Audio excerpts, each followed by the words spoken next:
Brought to you by NBC bearing, भारताची पहिली bearing उत्पादक।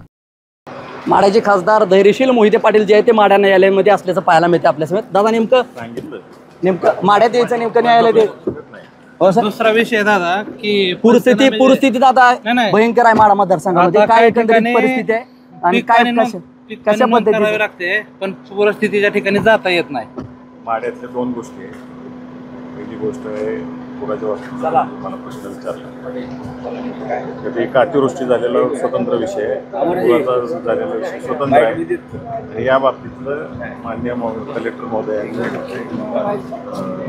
सगळा अभ्यास केलेला आहे, तशा पद्धतीने सूचना दिलेल्या आहेत। जिथं पुराचं झालेलं आहे तिथं पुराचं नुकसान घेतलं जातं आणि तिथं अतिवृष्टी झालेली आहे शासनाच्या नियमाप्रमाणे अतिवृष्टीच्या नोंदी घेतल्या जातात। पीक पाणी नोंदण्यासाठी अडचण येते आता, पुरा परिस्थिती नदी काठी जास्त आहे तिथं काय मला जशा लोकांच्या तक्रारी प्राप्त होत्या त्या सगळ्या गोष्टी मी आदरणीय कलेक्टर साहेबांच्या कानावरती घालतोय आणि पालकमंत्र्यांच्याही कानावरती घालतोय आणि शासनाकडून आम्ही मिळवून देण्याचा प्रयत्न करतो। दादा, ज्या पद्धतीने आज खासदार साहेब आणि तुम्ही स्वतः आणि आमदार साहेब रणजित दादा देखील माढा न्यायालयात हजर आहेत, नेमकं काय कारण होतं आणि कशासाठी?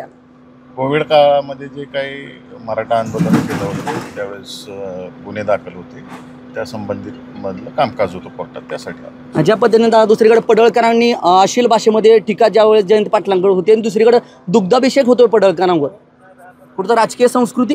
TV9 ला मी काल ह्या विषयात बाईट दिलेली आहे करमाळ्यात। राहुल गांधींचा प्रश्नही तितकाच महत्त्वाचा आहे दादा। ज्या पद्धतीने राहुल गांधी सातत्यानं पत्रकार परिषद घेऊन मतचोरीचा आरोप करतायत, कसं पाहताय? असा अनुभव आपल्याला काय निवडणुकीच्या दरम्यान मिळाला होता? राहुल गांधी हे पुराव्यानिश्चित आरोप करतायत आणि नक्कीच त्याचा समाजाच्या पुढे मांडण्याचा प्रयत्न केलेला आहे त्यांनी आणि देशाला समजायला लागलेला आहे, युवा वर्गाला समजायला लागले, सगळ्यांना समजायला लागले, मतदारांना। अजून बऱ्याच गोष्टी ते पुढे आणणार आहेत, देशासमोर येतील ह्या सगळ्या। अशा या लोकसभा निवडणुकीमध्ये असा काय अनुभव आला का? आमदार अभिजित पाटलांनी सांगितलं होतं की मला देखील अनुभव आला निवडणुकीच्या दरम्यान वगळलेत वगैरे नावं, असं काय आपल्याला प्रत्यक्ष अनुभव आलाय का? अनुभव आला म्हणूनच विरोधी पक्ष एवढ्या पद्धतीनं पुढे चाललेला आहे ना, तिकडे अनुभव कोण जात नाही पुढे तसं।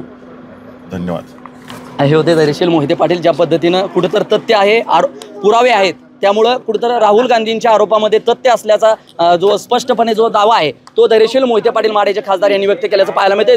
दुसरीकडं ज्या पडळकरांवर एकीकडे पडळकरांनी जयंत पाटलांवर टीका केली आहे, मात्र दुसरीकडे त्याच पडळकरांचं देखील दुग्धाभिषेक होताना पाहायला मिळत आहेत। आणि दुसरीकडं खासदार धैर्यशील मोहिते पाटील असतील, आमदार रणजितसिंह मोहिते पाटील असतील, ते माढा न्यायालयामध्ये हजर राहिले होते। आणि कोविड कालावधीमध्ये ज्यावेळेस मराठा क्रांती मोर्चाच्या आंदोलनादरम्यान जे त्यांच्यावर गुन्हे दाखल होते त्या संदर्भात जे आहे ते जामिनासाठी माढा न्यायालयामध्ये हजर राहिली असल्याची माहिती देखील त्यांनी TV9शी बोलताना दिली। त्यामुळे त्या पुढच्या काळात राहुल गांधीच्या पत्रकार परिषदा देखील तितक्याच गांभीर्याने घेण्याचा सुतोवाद जो आहे तो धैर्यशील मोहिते पाटलांनी TV9शी बोलताना व्यक्त केला। माझा सहकारी कॅमेरा पर्सन बाळकृष्ण गायकवाडसह मी Sandeep Shinde, TV9 Marathi, Madha, Solapur. Brought to you by NBC bearing, भारताची पहिली बेअरिंग उत्पादक।